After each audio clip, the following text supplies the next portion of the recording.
Ax Stembol Stranek li ser zimanê min e wewej min stand kolên Stenbolê. Şahidê rojên ku nayên ji bîr kirin. Stembol zimanê wan hebûye wê kencî û xerabiyên ku bi ser me de hatin anîn biaxivana. Kî çima sedem me pirse kolên Stenbolê ji xwenda kirim. Mîna giyayekî ji kokê hatiye qetandin. Mîna tiştekî di çîroka jiyanê de ku jiyan lê hatiye qedehekirin. Roja wî bêsibe, bêhekslak, mîna bendekî bîromayî. Herê mana tarî tiye mîna ayê di wê jiya tarî de. Ez tu, ew rewşa dawûya têkiliya saz û man bûyî.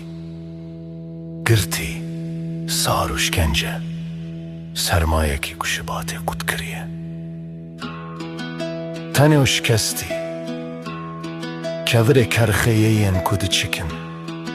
Tenê û keyrînên eşkereyê zaliman.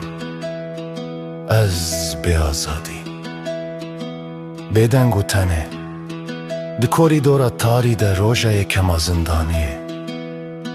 Ne roja hîmarê, roja hîmarê.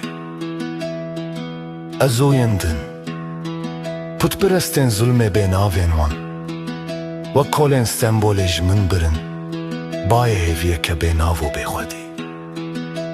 Wek kolên tarî tenê hiştin, min ne laş lê hêviya sibehê we ji min bir. Ez mabûm xwe, hêvî berbarce. Mîna têk birinekê ku hatiye teslîmê celadê xwe. Wekî ku tê gotin dema em roja xwe bi bîr tînin, termînatorên roja me. Erozyona hemû nirxan, eva koletiya tenêbûnê ye. Ne ez û ne tu lê sirgûna pergelê ya tirsnak. Me cezira xwedî afirin. Ev kolan ne me lê zulma firandin.